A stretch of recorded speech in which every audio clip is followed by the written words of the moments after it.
Greetings, everybody. I am the Disco Spider, and welcome to Wolfinia. This isn't right. We need to be like this. I didn't do my intro the right way last episode. It's completely thrown me off for this one. Anyway, it is episode 251 of my Minecraft survival series, and last episode was our World Tour episode. And as we were going through the World Tour, I noticed a few things that we do need to take care of this episode before moving on to any new projects. Number one, I left the Guardian farm like this, and this is ridiculous. I need to switch this back over to drops mode. And that's a little bit better. Oh, no, you did not. Number two, we've got quite a few staff members over here at Wharf who are in places where they don't belong. And we need to get them back home. No, we need to pop her in reverse. There we go. Now, we do have quite a few villagers who thought it'd be smart to jump overboard for some reason. Fortunately, we do have an easy way. Oh, you all right? Oh, watch your head. Watch your head. Watch your head. You okay? You're fine. You might want to head over to the aid station. Get yourself checked out. Now, as I was saying, we do have an easy-ish way of getting them back up to where they belong, so at this point I need to make the rounds down here, collect all my villagers, get them back up to safety. Alright, so just as a warning, the last guy that came through here is mildly concussed. But you did excellent. You did great. That was perfect. That's exactly the way it's supposed to go. Oh, look at this show-off. That was fancy. Now, at this point, I do feel like I have a pretty good idea of how these villagers are getting off of the platform, and we are going to need to address that so this does not become a regular occurrence. So in order to keep our villagers on the platform, we need to eliminate the ways they fall off. And this loading dock right here is a big safety hazard. So I think when we are not using the loading dock, we are going to need to close the doors leading to it. Maybe we don't close them all the way, though. Maybe we leave a little bit open at the bottom. That way I can sneak through here, do my inspections and whatnot. We also have these fence posts on the side. And that is because over here, I can't close this door anymore because a forklift is parked here for some reason. But the fence posts do prevent villagers from getting through. Now, we are also going to have to do something about this right here. I mean, we can probably just do something like this right here. At least until we come up with a better solution. I mean, that's not very elegant, but it'll work. It'll work. It'd also probably be a good idea to go ahead and replace these doors with some trapdoors to keep the villagers from getting up here. Now, I can still sneak through. Villagers can't. I'm going to bring that guy back downstairs. But that way they don't come over here and jump off the elytra landing platform like it's some kind of high dive. Nope, sorry. The rooftop is now a secured area. You're not allowed to be there. Now, the big safety issue we need to discuss is our side railings right here. Because these trapdoors, they're just not cutting it. We need something bigger, something stronger, something the villagers can't hop over. At least not without a running start. Okay, I think we're good. We've got the loading bay a little bit safer now. We've got our rooftops here a little bit safer, and the railing surrounding our main platform a little bit safer for all of our aspiring high dive competitors. But we're not done yet, because there was something else that needed our attention that we noticed last episode during the World Tour, and that is down this way at our spider farm. Now, for those of you who missed my embarrassment last episode, let me go ahead and tell you why we're heading down here to the spider farm. When I came over here, I noticed a not insignificant portion of this room right here had burned down. And you know what? That's my fault. That's my negligence, because there's so much lava surrounding this area that I didn't take care of.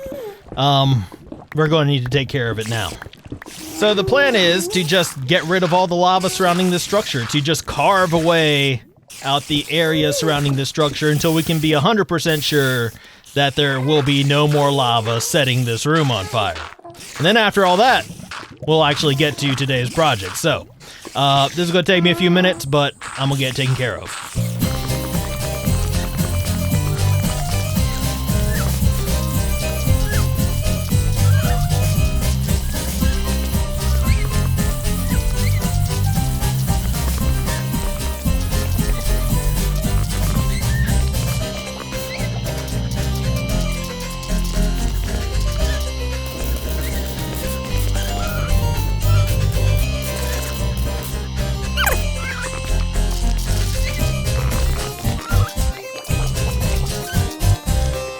right, so I think that's a pretty good amount of area cleared out. The spider room should hopefully not burn down anymore. I feel like 80% confident saying it won't burn down anymore. So now I just need to put this room back together, get all my combustibles back in, and then we should be good to go. Crap, that's a hole.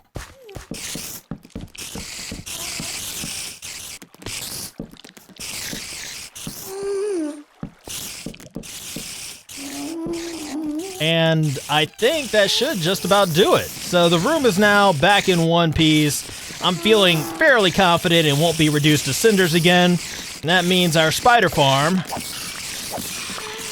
is once more open for business. But now that all of that is taken care of, it's time to shift focus to today's actual project. So we talked about our storage system here a little bit in the World Tour last episode, and that is going to be our main focus here moving forward. Now, a big chunk of our storage system is going to be located down here, and we're going to need to clear out some space for that, but also we're going to need to move all of these chests full of randomness that are in the way. I thought putting these chests right here would be convenient. Turns out that was another one of my faulty assumptions. So we're going to go ahead and move those chests and everything in them to a more out-of-the-way location right over here. Additionally, I am going to move my workstation and everything housed in my workstation to over here as well, just so it's out of the way. I know it's not super exciting, but it is something that needs to happen.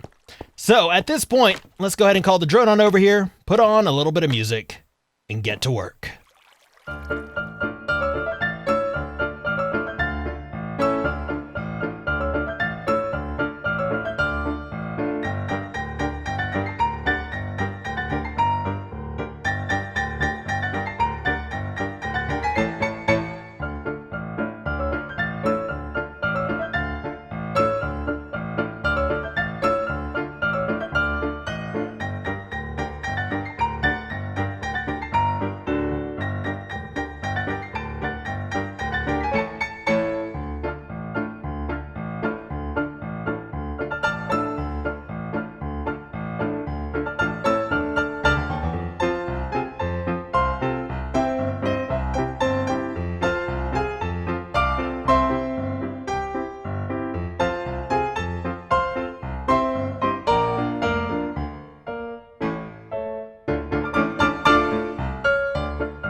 Welcome back, everybody. We have made some progress. Workstation's relocated. The main reason why I had to relocate the workstation from over here to over here is mostly due to this thing right here. This is our item input, our item drop-off station. This will need to be reworked, as will all of the redstone that we currently have in that we got in during phase 2.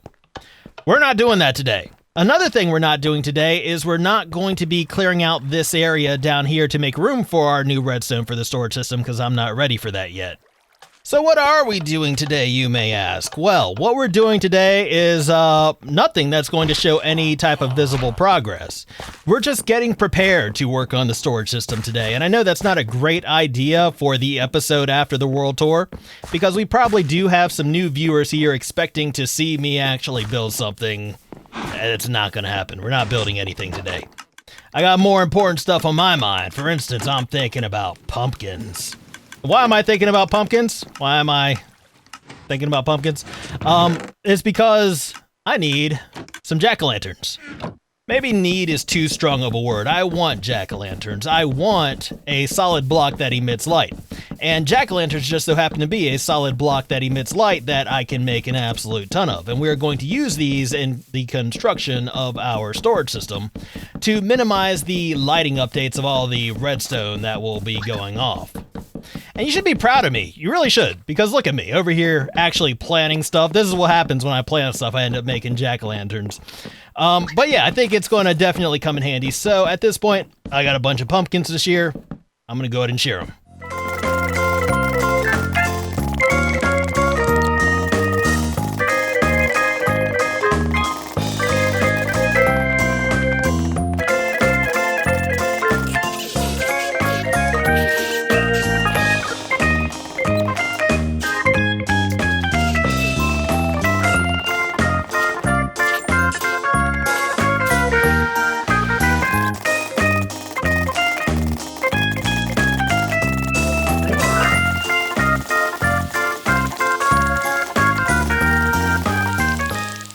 right, I think that should probably hold us over for at least a little while. Now, obviously, shearing all these pumpkins gave us a lot of seeds. I have composted some of them. I am going to go ahead and compost the rest of these because they're more useful to me as bone meal. So you know what? I thought it'd be a good idea to go ahead and make a little composting station. Hold on. I thought it'd be a good idea to make a little composting station over here at my work site. That way I can cut down on all the miscellaneous clutter, at least from stuff that can be composted. We can just convert that into something useful. We'll probably also have a system like that in our storage system, but again, we're not working on any of that stuff today. Right now, my one and only focus is jack-o'-lanterns. This is exciting content, isn't it? Great content. I'm sure you're loving it. Now, as far as jack-o'-lanterns go, we've got them all made up, and that is, to be honest, probably significantly more than we're actually going to need to do all the redstone and stuff over here at the storage system. But you know what? We got some saved for the future. Now, as far as what else we're going to get into today, I mentioned we're going to be carving this area out. And it occurred to me that it might be a good time to go ahead and start getting our permanent haste beacons in the areas surrounding at least the storage system. Because I am going to want to use both jump boost and haste while I'm here. So, I guess at this point, I do have some errands I need to run. Probably best I go ahead and get them done.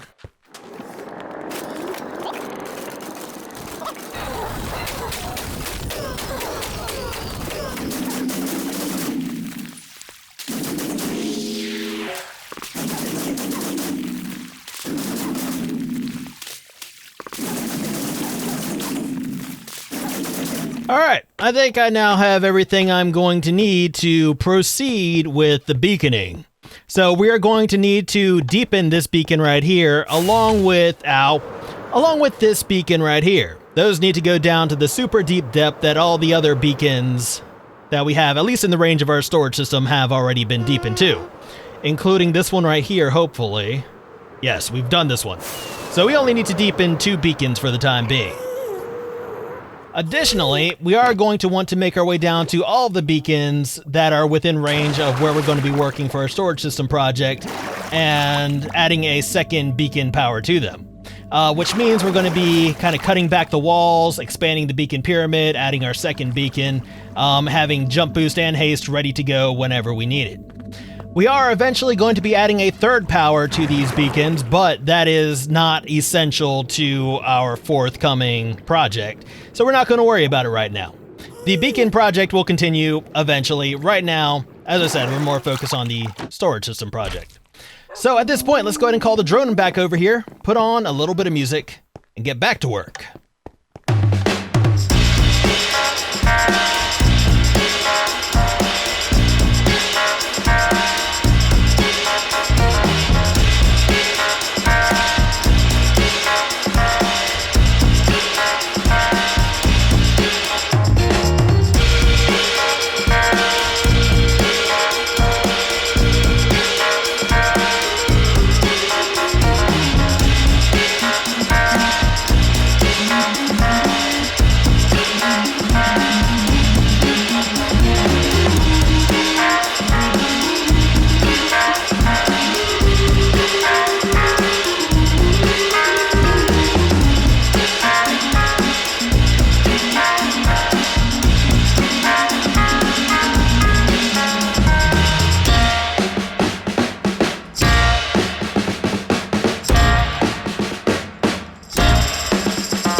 Welcome back, everybody. Look at my colorful beacon lights. They're amazing.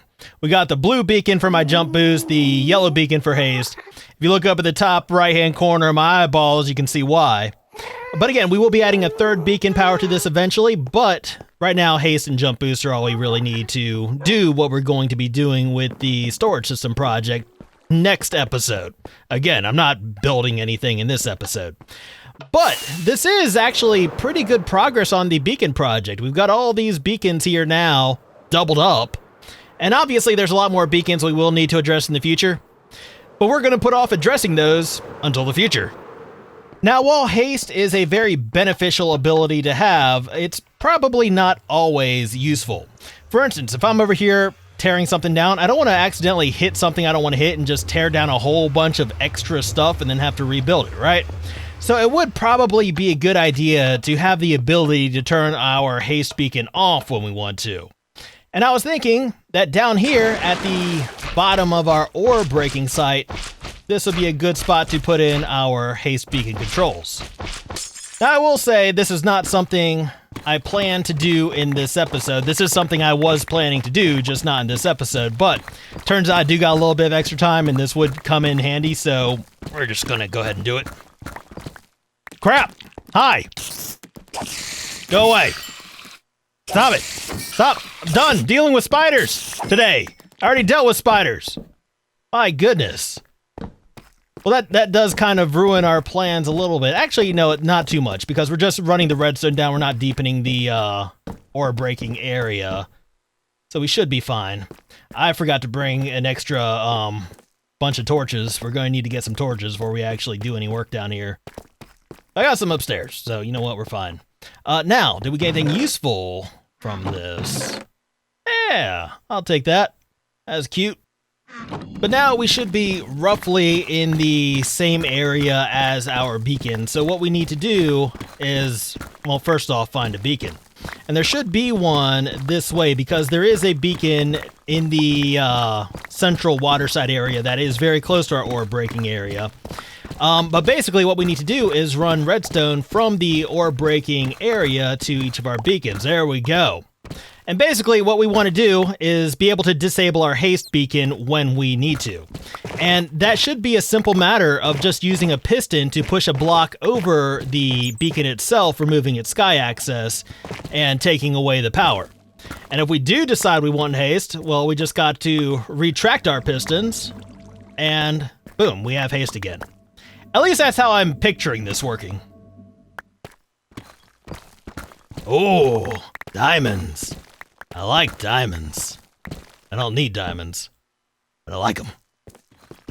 So now that we know the placement of that beacon right there, it should be a straight shot to our next beacon, and from any of our beacons, it should be a straight shot to the beacon after that. Basically, if we were to head this way, we would hit the beacon by the farmer's market in the farm district. If we were to make a right there, we'd hit the beacon at Dunder Minecraft, and so on and so forth. That does mean we're going to be doing a lot of tunneling, and a lot of tunneling through deep slate, so it probably would be a good idea before we go any further for me to go ahead and grab my fortune pick. I should probably explain why I grabbed my fortune pick. So if we were to harvest the deep slate with my silk touch pickaxe, we would later have to stack it up here in this room and then break it down with my fortune pick in order for me to get the cobbled deep slate that is required to actually build anything. Or at least to make the variants. Owie! Ow! Ow! This allows us to skip that step. Now, because I am not confident in my ability to explain things, let me go ahead and reiterate what we're doing once more in a more simple way. All the haste beacons we put in today, we're going to hook them up to a switch so we can turn them on and off. And that is what I'm going to go ahead and get into now. So at this point, let's go ahead and call the drone on over here, put on a little bit of music, and get to work. Hey! We found our next beacon. That was wonderful. Let's get to work.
Welcome back, everybody. We now have all the redstone in for all of the haste beacons that we put in today that we will be using for the storage system project. You can see all of the redstone is activated, the piston is extended, pushing this block over top of our beacon, blocking off the beam and taking away our haste power.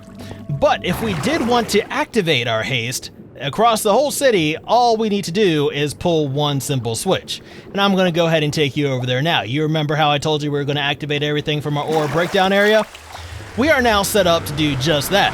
So if you bear with me for a sec, we are going to make our way into the ore breakdown area, all the way down here at the bottom, where we have a switch. Now, if we were to turn the switch on, that sends a signal down to our beacon level, retracting our pistons and giving us our haste too. And this works all throughout the city, or at least throughout the section of the city where we actually put in our haste beacons. We'll get the other ones eventually. So down here you can see how we have everything wired up. We just have the redstone lines running from beacon to beacon to beacon to beacon to beacon. And I have a nice little comfortable corridor that I can travel down in order to do any work down here I might want to do in the future. We will expand upon this to do the other beacons, and also for our third beacon power, whatever that may be. If we do want the ability to turn it on and off, it's just a simple matter of adding more redstone. Now, you may have noticed during that time lapse, I did run into a little bit of trouble over this way. We don't have redstone running through here. We didn't need it because that beacon over there is wired up to the corridor over that way. But this area was super dark when we passed through here. I lit a lot of it up, full of mobs, and wasn't fun. That's why I kind of didn't want to pass through here again to do the redstone, but it seems fine now. And we can actually go and look through some of these chests I didn't bother to look through earlier, to see what kind of goodies we get. Yeah. We're going to take all of this with us. But yeah, I'm going to go ahead and kind of have a quick look around and see if there's any other chests that are down here and available to us now. I didn't light up all the corridors. We're only going to explore this immediate area because I'm sure a lot of this place is still very, very dangerous. And I don't have the time nor the inclination to deal with any nonsense right now. I said no time, no inclination, no nonsense. Maybe you didn't hear me. But yeah, I've looked around here. I haven't seen any other chests or anything like that, and I think I'm ready to move on. Now, we are going to need to eventually come through here, do a thorough exploration, collect some ores, light some stuff up. But that's not today.